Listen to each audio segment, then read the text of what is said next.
Mrs. Gillum, I was talking to Fred the other day, and he shared a story with me that you instruct embroidery and that you've been doing it for a long time. And he actually let me watch a little video. And some of your designs are absolutely gorgeous. I mean, they're amazing. I was looking at that, I was like, wow, this is pretty cool.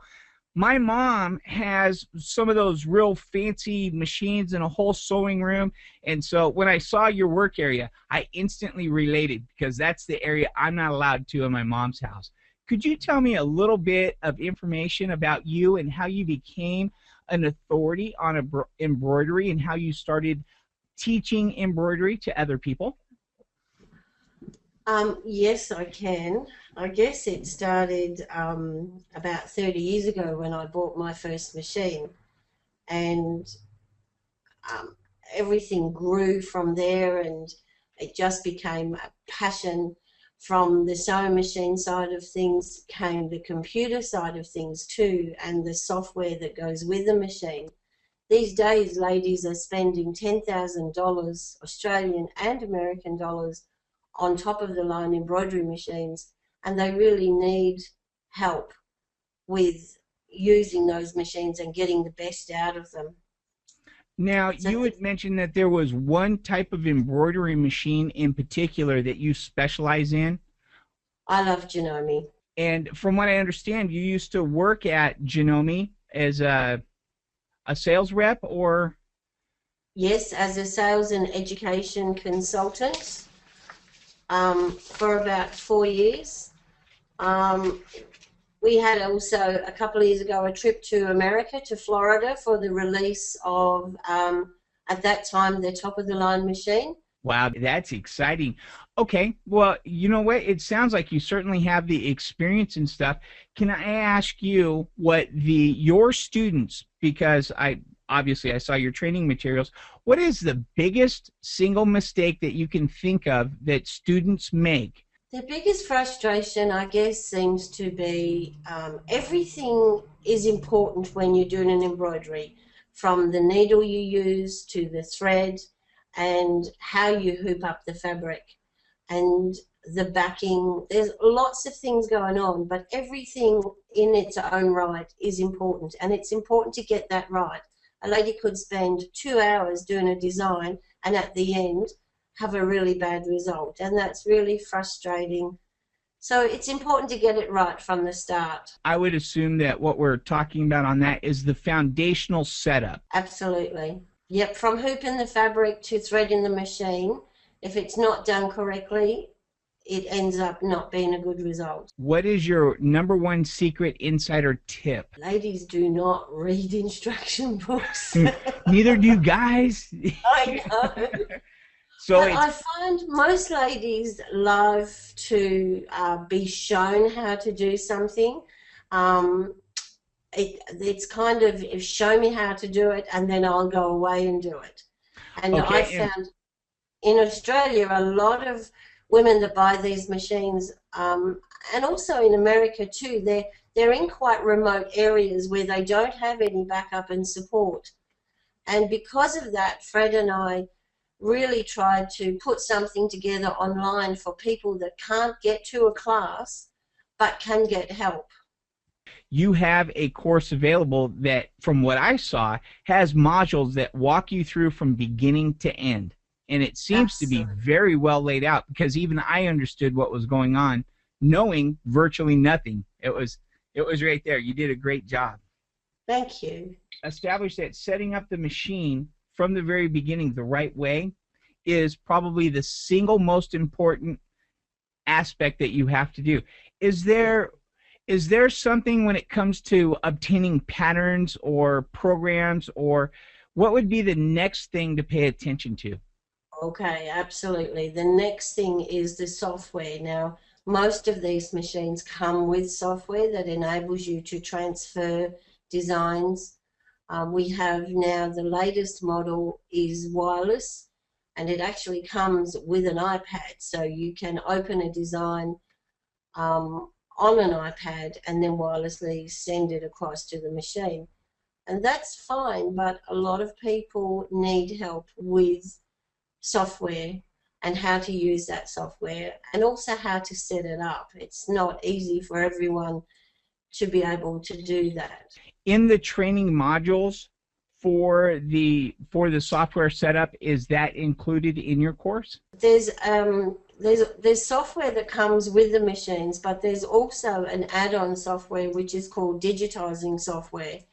And that is a real passion of mine too, because that's where people can go in and create their own designs. And then how does that apply to the Janome machine?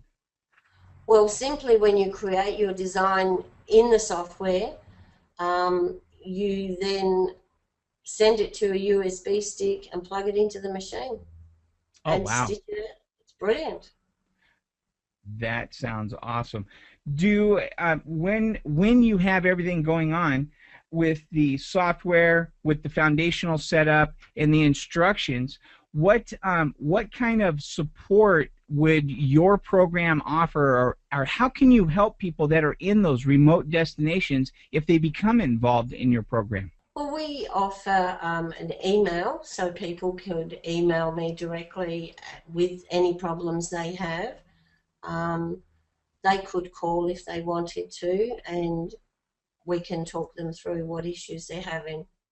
Would you just give me the 5-minute overview if I'm thinking about getting into the embroidery as a hobby? Where do I start?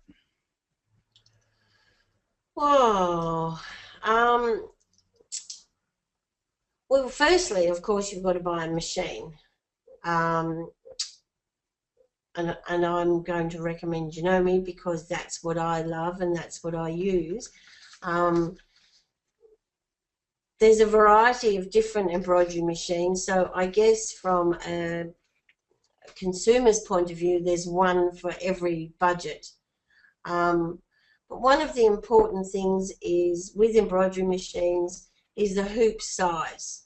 So depending on how big you want to do your designs, you need to look at the hoop size. Now they start quite small and they go big. And as women do this and get into it, they always want, bigger hoops so they can do bigger designs and do quilt blocks and that sort of thing. So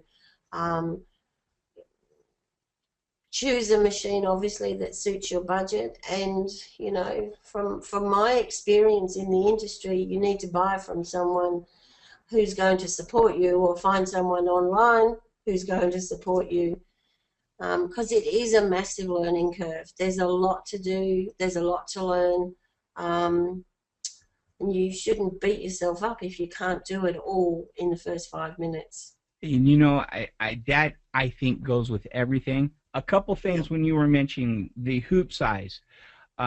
A mistake a lot of people make going into any type of a hobby for the first time is they don't know what decisions to make, or they don't have access to the proper information to make an informed decision to buy the right machine the first time. That's correct. Would they be able to contact?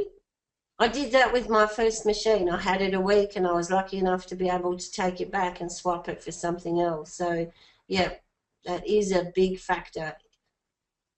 If somebody entering into the hobby, would you help coach somebody through the process of making the proper decisions, or asking the right questions so that they could make the proper decisions on selecting a machine? Yeah, sure. I know nothing. You said that the hoop size was pretty critical. Could you expand upon what exactly hoop size means, or what that is? Okay, the hoop size is the size of the design you're going to be able to embroider. So, for example, if you're wanting to put a name on somebody's shirt for their business logo or something like that, clearly, if it's writing or a small picture, it needs to fit inside the boundary of the hoop. If your hoop size is too small, then you're not going to be able to do that.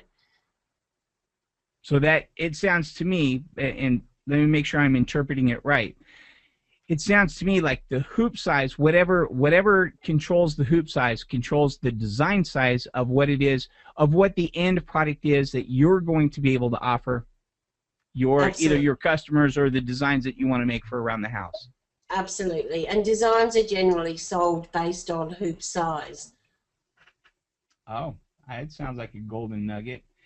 And based on what you said just a few minutes ago, is the one mistake everybody makes is that they always wish they would have got a bigger hoop size in the, in the beginning.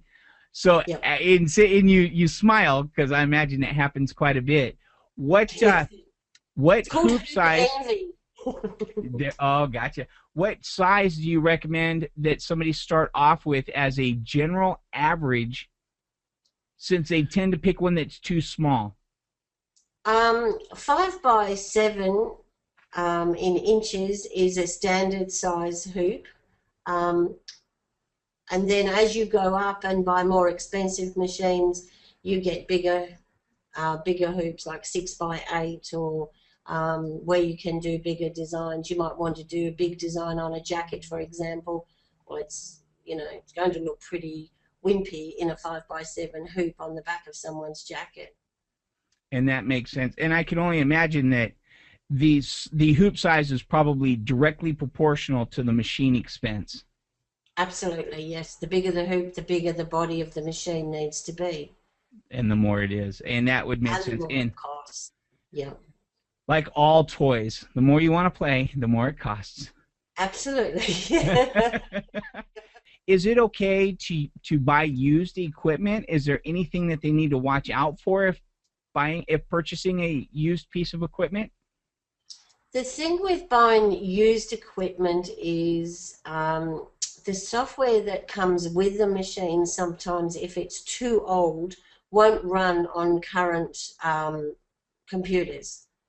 So that's a real catch. People can get caught very easily. It means then they have a machine and they have no way of transferring designs from their computer to the machine, in which case then they're only able to sew in the built-in designs that come with the machine, which is okay, but after a while you've done all those and you want more.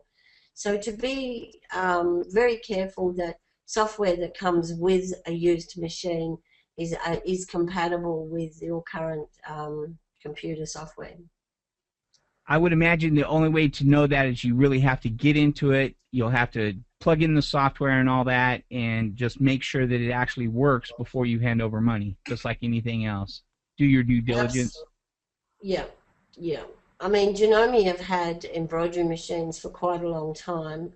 They go back probably 20 years. So obviously a machine that's 20 years old is not going to run on today's current software. Gotcha. Now, since we're talking about the software, how far back, to the best of your recollection, how old can a machine be now and still work, in your experience, and still be able to function normally? 5 years, 6 years old? I would say 10. 10, okay. So you don't want anything more than 10 years old? No. I think we covered a lot of material right here. Thank you so much, Geraldine. So if anybody is getting involved in the hobby of embroidery, I'm going to strongly encourage them to contact you if they have any questions through your website.